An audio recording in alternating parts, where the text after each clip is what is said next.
It's 5 minutes with me.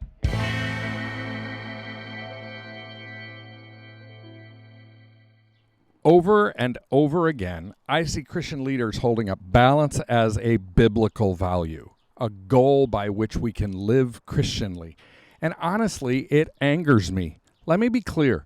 Balance is not a biblical value. It's a Western value born out of the Enlightenment and modernity.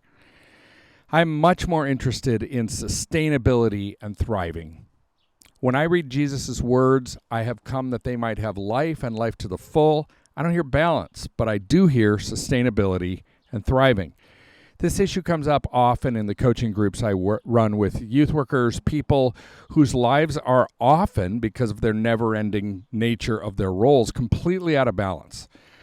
Together, we explore what it might look like for each individual to practice, to embrace practices and commitments that will move them forward toward a life of sustainability and thriving. Recently, during an open time of discussion and questions at one of my coaching groups, one youth worker asked the group for suggested practices for ongoing growth as a leader. I love the question. Even the question itself is fantastic. And as others in the group suggested ideas, I started scribbling ideas on a piece of paper. I'm not normally one prone to alliteration, but 6 words starting with the letter R revealed themselves on my page. Now, if you want to grow as a leader, moving toward a greater impact and the sort of life that God has always dreamed of for you, I think you could do a lot worse than lean into these 6 practices. Here they are. 1, rhythm. If you desire to experience the fullness of life that Jesus offers, you've got to be intentional about finding a rhythm of life that works for you and the significant people in your life. If your beautiful and wonderful calling to youth ministry gets played out with you being out 5 evenings a week, you haven't found a healthy rhythm. If you don't have downtime, you haven't found a healthy rhythm. If you don't have times when you're not thinking about ministry, you haven't found a healthy rhythm. Consider a rhythm that leads to vibrancy at a weekly level, a seasonal level, and an annual level. Healthy, growing, vibrant leaders are both proactive and reactive about rhythm.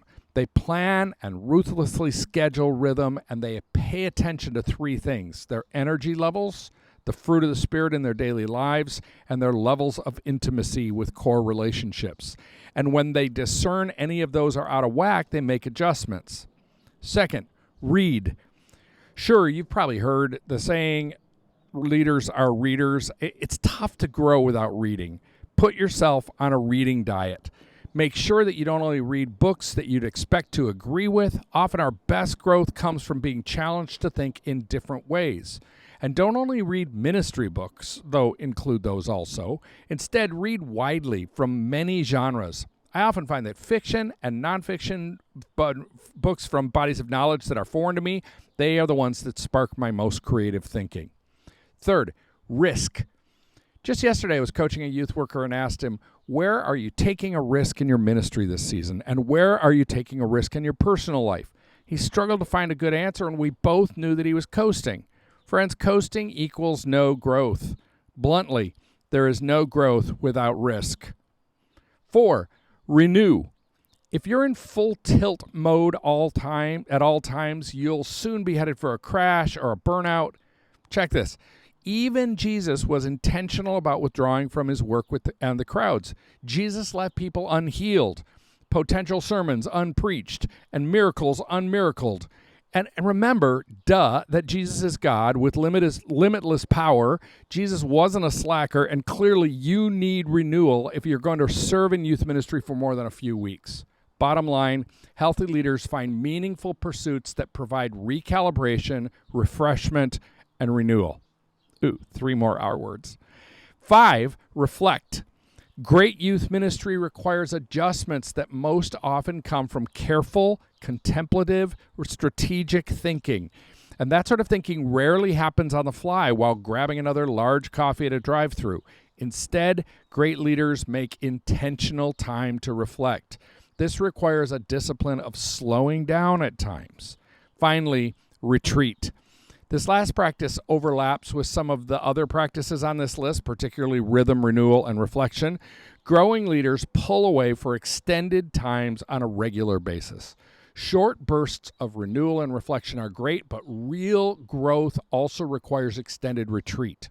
Are you growing? Are you thriving? Does your entire life, ministry, and not feel gorgeously sustainable? If not, take a moment to prayerfully consider which of these practices you need to ramp up. The Youth Cartel Podcast Network.